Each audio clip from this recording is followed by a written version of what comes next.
I've seen enough. I am giving up on this season. Holy cow, we just got destroyed. And it's his fault. Honestly, it is all Mitch Kupchak's fault. Not completely, because we've have been struggling with injuries. Terry Rozier's missed 10 games. Miles has missed 11. LaMelo with 10. Mark with 6. Miles wasn't injury related. It was more so wife beating related. But we have no depth. And that's the key here. All these good teams in the NBA, they have depth. We have a solid five. I mean, this is a really solid five, honestly, especially with Brandon Miller continuing to grow and develop. And we have a couple of key bench guys with PJ, with Gordon Hayward. But at the end of the day, when you're playing Teo Maledon, JT Thor in your rotate, Bryce McGowan's in your rotation every night, it's just not going to end well. We do have Nick Richards, which is solid. Cody Martin, I guess, is never going to come back from injury. But the thing that upset me the most was that there was no moves made in last year's offseason. Yes, we drafted Brandon Miller, number 2 overall. Went out and got Nick Smith Jr., but I mean, not really going to find instant impact players at 27 usually, or in the second round. Both of these guys walked for absolutely nothing, and Steve Clifford is back. His stats are not good. I know he hasn't had the best, most competent rosters in the last few years, but 26th in offensive rating, 29th in defensive rating, and 26th in net rating. It's just terrible, honestly. LaMelo has been really the main positive of this season, even though he continues to get hurt. He was on an absolute tear.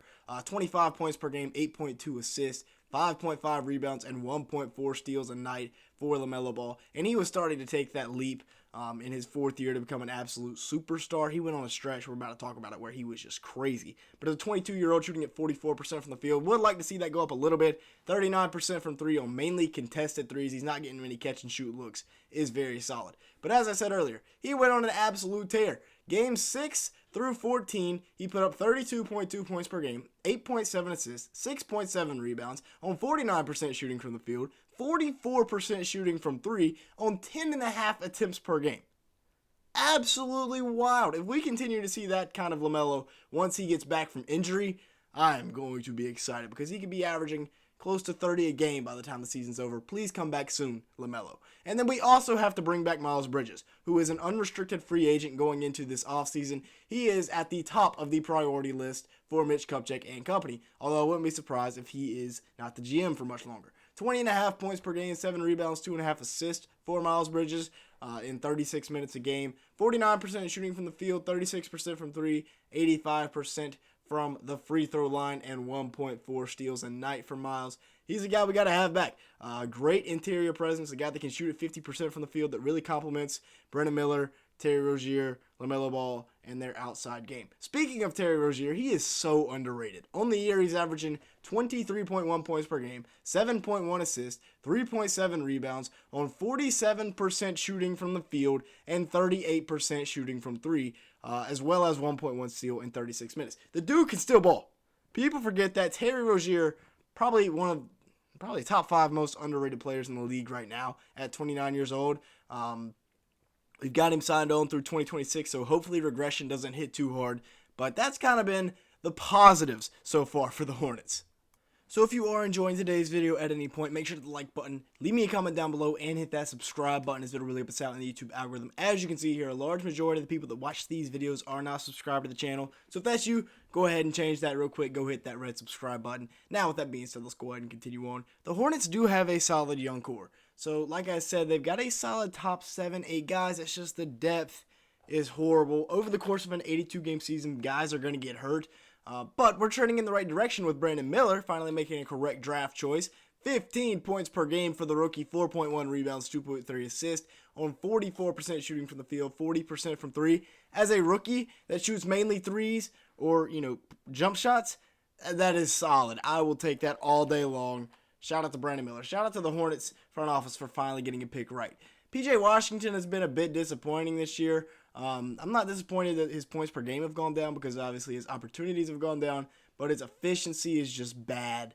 43% from the field, 33% from 3. He's still good on defense, but he has not been efficient. We just signed him to a 3-year, $48 million extension.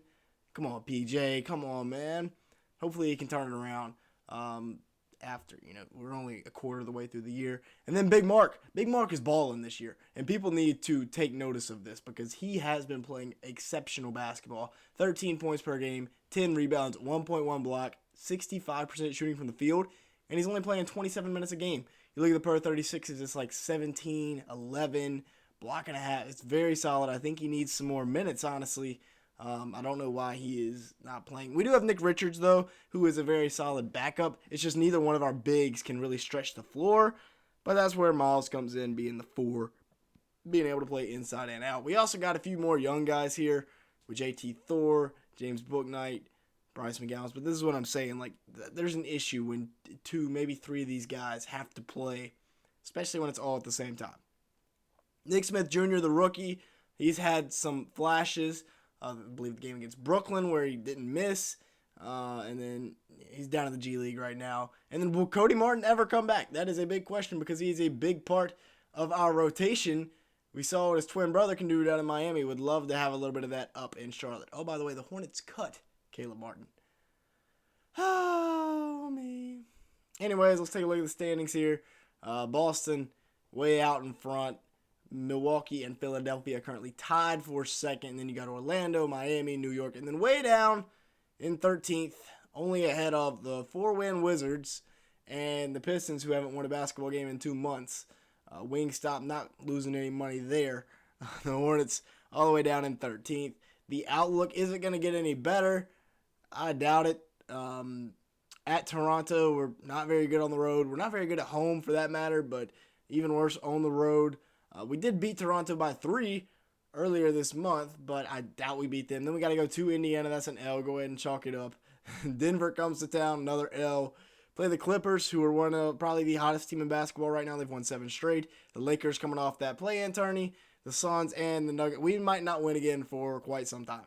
It might be 2024 before the Charlotte Hornets catch another dub. But y'all let me know your thoughts down below. I think we just got to make some moves in the offseason. I mean, going forward, the move is, all right, we're off of Gordon Hayward's contract. If he wants to come back for cheap, sure. If not, maybe we deal him at the deadline. But going into next season, we have to sign at least 1, maybe 2, 3-and-D wings. Obviously not any top-tier guys. But we got to go out. We got to make our pick count in the draft. Can't be drafting a bust. Actually, I think our pick is lottery protected this year. And then we'll have to sign a couple of guys, bring back Miles. That'll be the big thing. But we should have enough cap space because didn't sign anybody this year, and Gordon is off the books. His $32 million is off the books. So that's going to be it for today's video. Thank you so much for watching. Make sure to hit the like button and hit that subscribe button if you did enjoy at any point. And with all that being said, thanks so much for watching today's video.